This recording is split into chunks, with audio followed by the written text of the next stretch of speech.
Let's take you from this to that. Hey guys, welcome once again to my channel, GuyGuy-Gadgets. I'm here to give you guys a quick tip and a walkthrough on how to build yourself a TV media wall. Before we start, I would like to give a big shout out to Aerotech Solutions for sponsoring this video. See you guys. Viewers, to start, you need these tools. A drill, which serves as a multi-purpose tool for both drilling and screw fastening.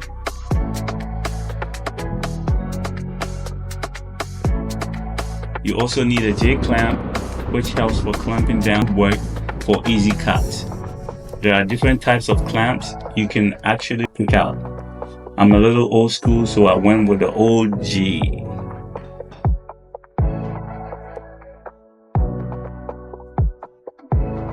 You need a tape measure for your measurement. Guys, without this, some of your cuts and frames could look like this. You certainly need this for your precise and accurate measurements. We also need a laser gauge. Why a laser gauge? If you don't want your frame to look like this, then trust me, you need one. One of the important tools you need, guys, is a circular saw. This will help you with all your cuts. The good thing is that it does angle cuts too. This is what we will be using for the majority of our cuts, cutting all of your woodwork and not hair, by the way. Last but not least, you need a blower or a vacuum cleaner. This is very helpful for cleaning all the sawdust when done. I happen to have both. As the saying goes, cleanliness is next to godliness. Before I forget this very important tool, can you guess what tool it is? I guess not. Guys, it's the Kreg Pocket Hole Jig. Guys, this is a masterpiece. This will make your install seamless. The known brand on the market is a Kreg Pocket Hole Jig. They are generally considered accurate and effective for creating strong, precisely placed pocket holes, especially when used with Kreg screws following the manufacturer's instructions. The jigs are designed to guide the drill bit at a consistent 15-degree angle, ensuring consistent hole placement. The pack usually comes with pocket screws. You can get some more as needed. As you can see, guys, big on Ryobi. Why do I have most of my tool sets as such? This is what I'll say. It doesn't really matter what brand you decide to use. If it does the job, that's all that matters. And for me, Ryobi batteries can be used for Ryobi tools. Well, at least as far as I know. I believe other tools can do likewise too. Now that we're done with tools, now let's move to materials.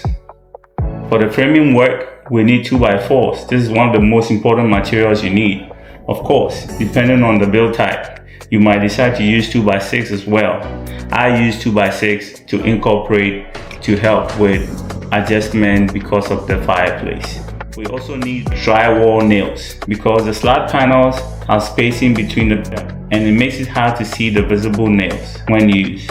Plus, you can always cover the nails with nail tape cover or use a wood filler to cover it up. Then later you can paint it up to conceal all the nails. Others might decide to use adhesives instead of nails. Mind you, if you want to use adhesives, you must have a Euchre board installed on your framing before installing the slab wall panel. I did not think it was cost effective, so I went directly to the frames with my slab wall panels.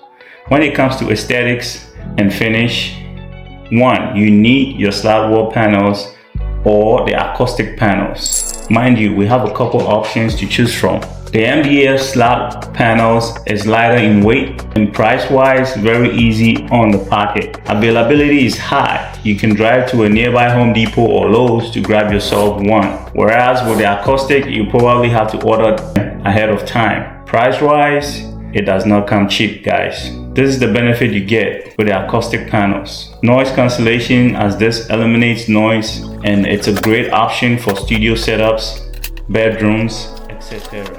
As you can see, they are very heavy and thick. This video will focus on the framing.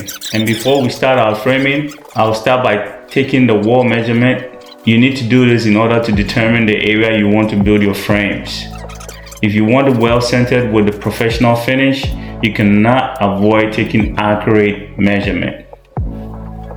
After taking your measurement, I use the masking tape to create an outline visual of your existing wall to guide my install. This will also help determine which type of TV and fireplace to buy. This is how the outline looks after I'm done.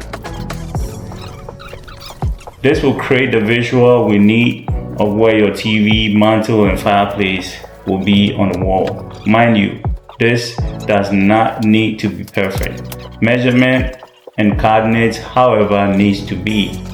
You can see the laser gauge at work in the background. When done, sit back to review the outline to ensure you like how everything looks on the wall. Next step is to ensure you have a power outlet for both your TV, game console, and fireplace. If you don't know how to do this, watch my video on the full process on how to create a power outlet.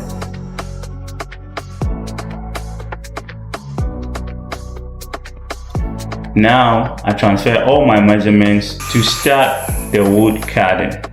Transfer your measurement from floor to ceiling on the 2x4, then make your cut. I recommend doing a test fit to ensure everything fits correctly. Repeat this process to complete both outer frames. I use my framing or brad nailer tool to make the frame connections. You can also use your power tool to fasten wood screws to make the frames connections. We need to ensure that connections for the frames are well secured. Space them evenly, attach 2 screws on each side. Once done, stand up a side piece of the outer frame and sit on the wall. You want the frames flush against the wall, and if you have a baseboard, you will have a little gap. To go around this, you need to cut a notch out of the baseboard. Measure and leave allowance when necessary. Use the multi-tool to cut out a square edge out of the baseboard.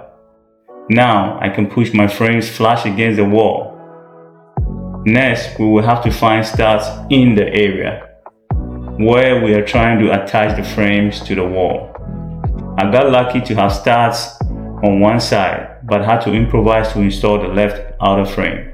Now that I can locate studs behind the wall, I use my 3-inch drywall nails to attach the frame to the wall. Then I just repeated the step to the left edge of the frame.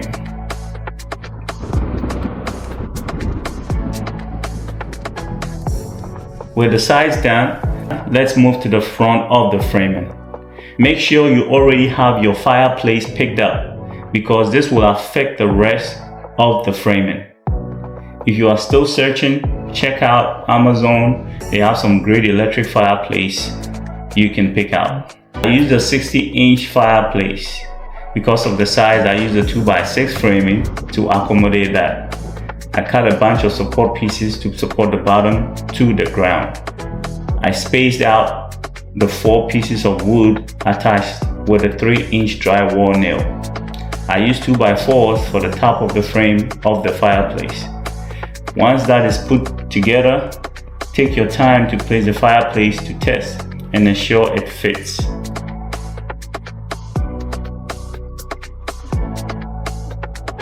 Don't forget to turn it on and have it tested to ensure it works before removing it to complete the build. Now I installed 2 vertical pieces. Because of the double 2x4 I have in place, and also the fact that I could not find the stud on the left side of the wall, I needed to use the pocket jig and screws to make sure I can secure those connections in place. See why I told you the pocket jig is necessary and one of the smartest tools. On that note, I'll have a link to all my jig tools and materials for this project down below the video description. So that's the final step of the framing and it's done. A few things to remember. The dimensions here will depend on the fireplace and TV size you're using. You can remove all tape at this point because you will not need it anymore.